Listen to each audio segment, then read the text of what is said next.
She said it so calmly, like she was commenting on the weather. "Mom, you embarrassed me." Just 5 words, but they hit harder than anything life had ever thrown at me. We were standing in the middle of a restaurant, her friends at the table, laughter echoing in the background, the smell of candles and fresh bread filling the air. And yet, in that moment, everything went silent. I had only reached over to fix a strand of hair falling into her face, a mother's instinct, gentle and loving. But she flinched, stepped back, and said it. Not cruelly, not loudly, but with the kind of quiet shame that says, "You don't belong here." My hands froze midair. Her friends looked away, and I stood there, a nurse who'd saved lives, a woman who'd raised her alone, suddenly feeling like a stranger in my own child's world. She didn't see it, but in that single moment, I stopped being her safe place. And as she smiled for a photo with her friends, I smiled too, just to hide the sound of something breaking inside me. Hi, my name is Evelyn Brooks.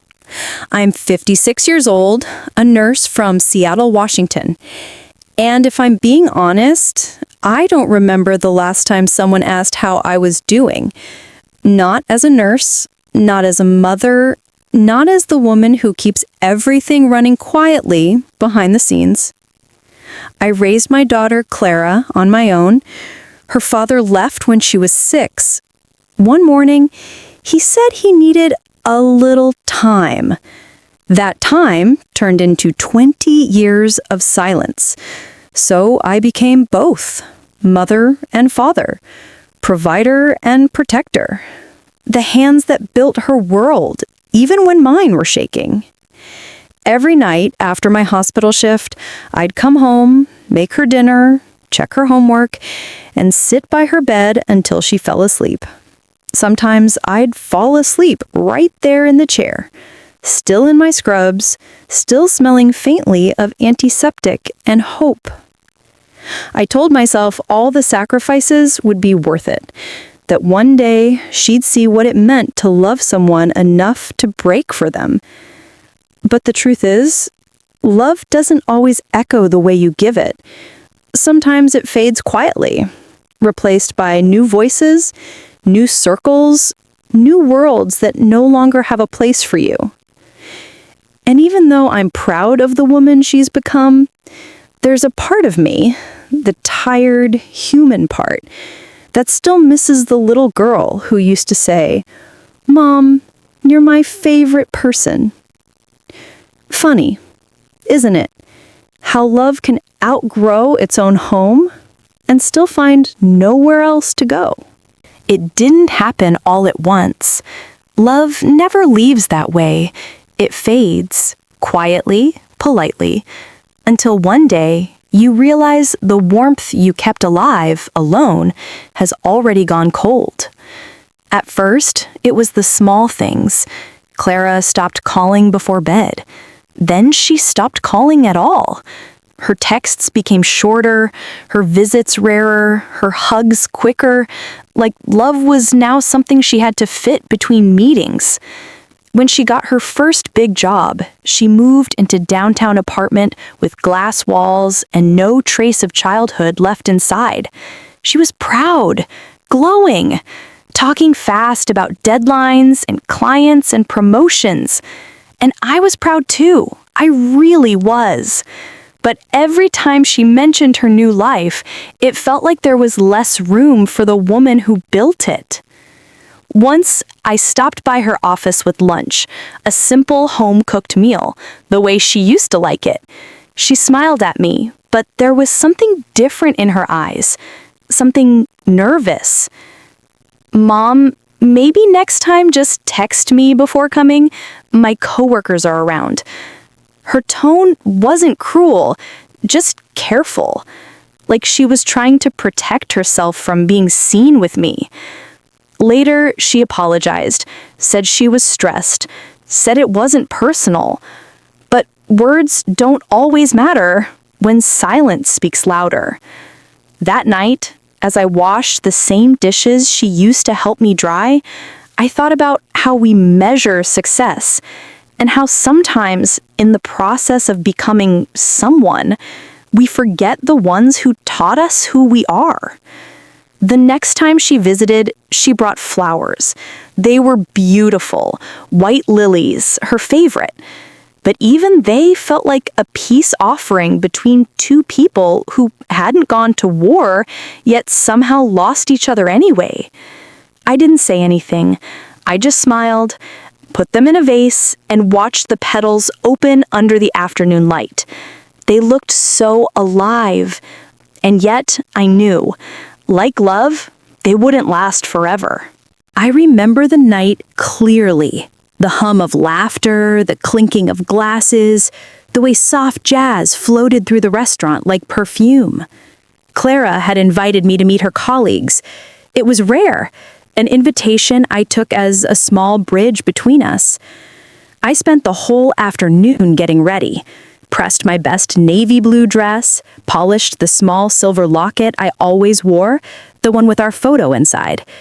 When I looked in the mirror, I smiled. Not because I felt beautiful, but because I wanted to make her proud. The restaurant was elegant, the kind of place I'd never been before. Waiters in crisp white shirts, candles flickering in crystal holders.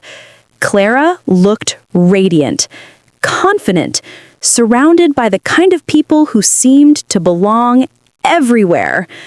And for a moment, I thought maybe I belonged there too. She introduced me with a quick wave of her hand. "This is my mom," she said.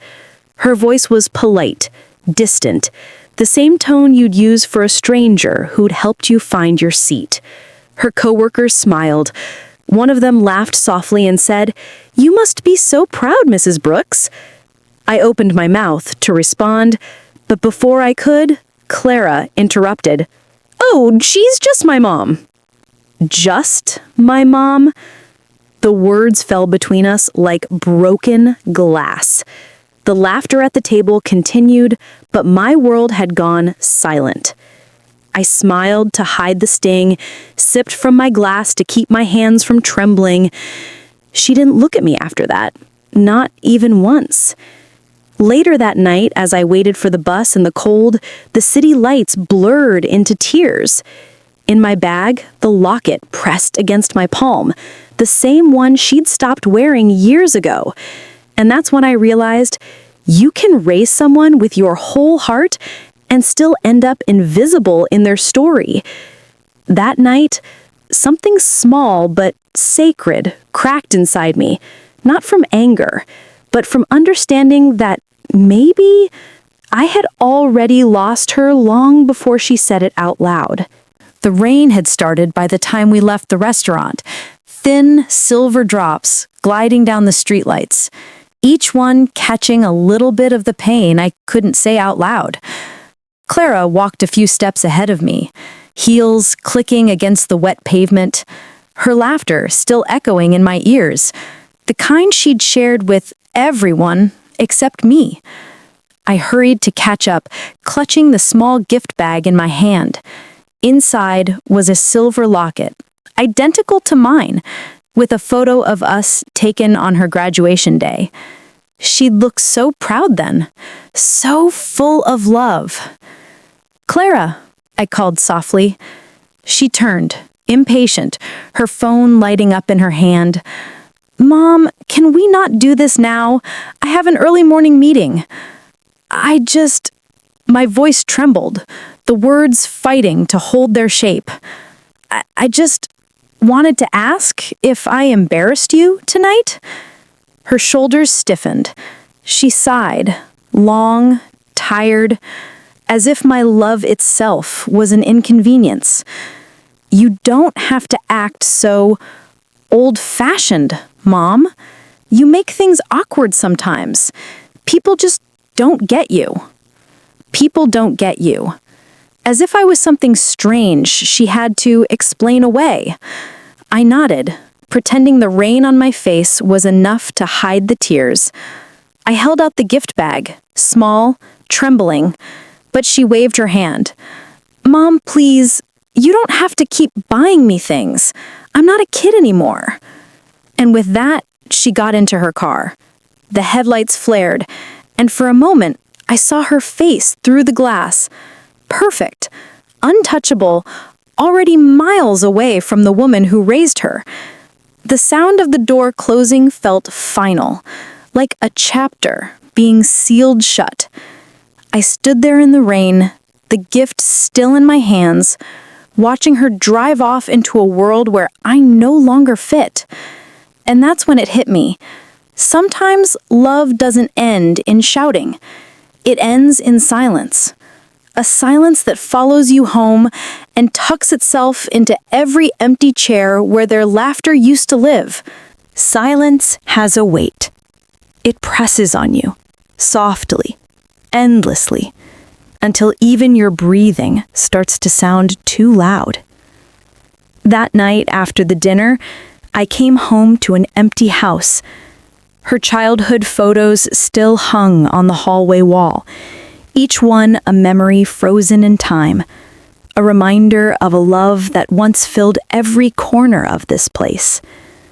The couch still held the shape of the nights she'd fallen asleep watching cartoons. The kitchen still smelled faintly of vanilla, the scent of her favorite cake I used to bake every Sunday.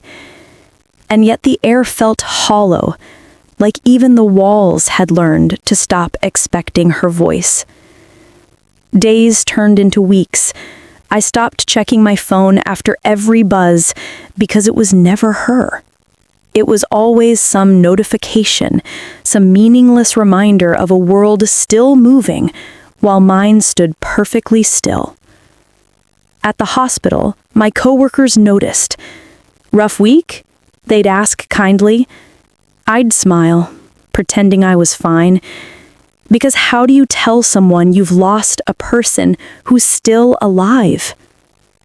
I tried to fill the silence, cleaning the house, knitting scarves she'd never wear, writing letters I'd never send.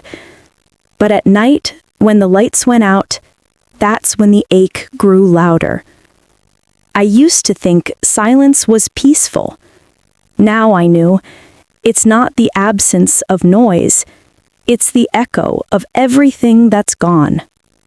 Sometimes I'd whisper her name just to remember how it felt to say it. Clara. The word tasted like prayer and grief. And though I'd told myself I'd stop waiting, I still kept her favorite mug on the counter, just in case she came home. Because mothers don't stop loving when they're forgotten. They just learn how to keep loving quietly. It was just after midnight when the phone rang, that sound, sharp, urgent, slicing through the stillness of my small Seattle apartment. For a moment, I didn't move. No one calls this late with good news. When I finally picked up, the voice on the other end was trembling. "Mrs. Brooks, this is Emily. I work with your daughter, Clara. I'm so sorry to call at this hour, but Clara collapsed at work. She's at St. Mary's Hospital." Everything after that blurred. The phone slipped from my hand, the sound of rain outside blending with the sudden rush of blood in my ears. I didn't think. I didn't grab a coat or an umbrella, just my car keys and the small locket I always carried. The roads were slick, the city asleep, and all I could see in my headlights were flashes of every moment I'd ever spent keeping her safe. Bandaging scraped knees, sitting through fevers, whispering bedtime prayers. The drive felt endless. Red lights glared like warnings, but a mother's heart doesn't stop for signs. It only moves toward the child who once called her home. When I reached the hospital, I saw her. Pale, small, hooked to monitors that beeped like broken lullabies. Her colleagues stood nearby, whispering apologies, their expensive clothes drenched in guilt and rain. I didn't care about any of them. I walked straight to her bedside. Her hand was cold. The same hand that once reached for mine every morning on her walk to school. I wrapped it in both of mine, and for the first time in years, she didn't pull away. The nurse said she'd collapsed from exhaustion. "She's overworked, dehydrated, no proper rest," she murmured. But I already knew, because I raised her to believe strength meant never stopping, and she'd learned it too well. I brushed a strand of hair from her forehead, the same gesture that once embarrassed her in front of friends. And as I did, I whispered, "I'm here, baby. I never left."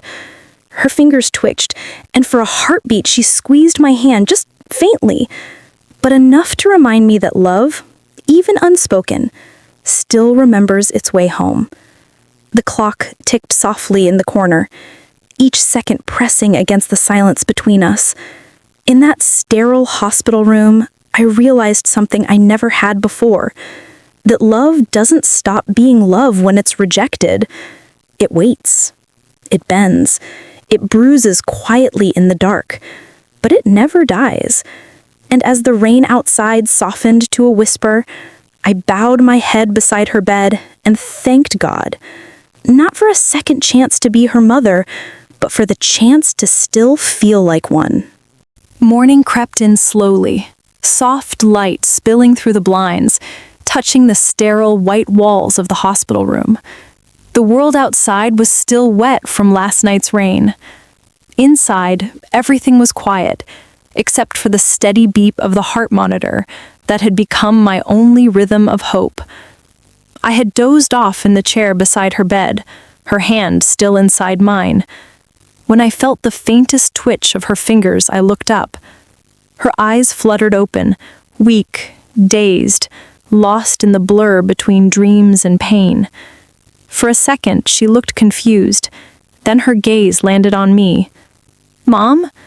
The word was small, fragile, but it was Mom, not Evelyn, not Mrs. Brooks, just Mom. I bit my lip, smiled through the ache in my chest.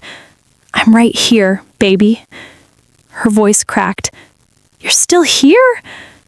I brushed a tear from her cheek, the way I used to when she was little. I never left. Something inside her broke then. The wall she'd built, the pride she'd hidden behind. Tears filled her eyes, one falling straight into my palm. "I didn't mean to say those things.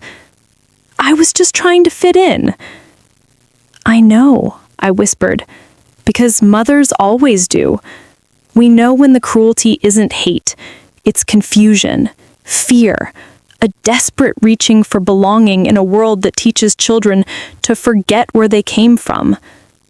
I told her about the night I drove through the rain, how I didn't think, didn't stop, because love doesn't ask questions. It just runs toward the sound of need. Her voice trembled. "You shouldn't have come."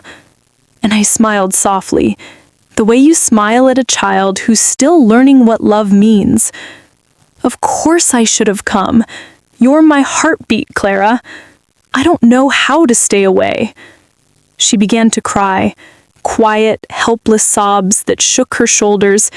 For the first time in years, she looked like the girl I used to hold after nightmares. And I did what I always did, pulled her close and let her cry until the storm passed. When she finally fell back asleep, I just sat there, her hand still in mine, the machines humming softly around us, and I realized something simple. Sometimes healing doesn't begin with apologies or explanations.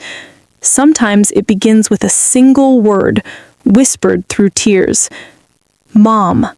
The day Clara came home, the air felt different, lighter but fragile, like the calm after a storm that had taken everything with it.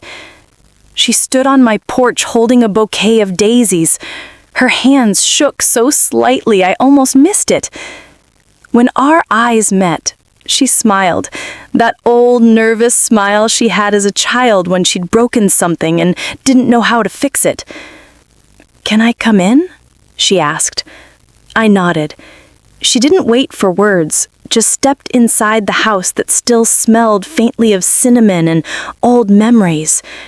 Her gaze wandered across the living room, lingering on the framed pictures of her childhood, the scraped knees, the birthday cakes, the laughter I kept preserved on walls she'd long forgotten.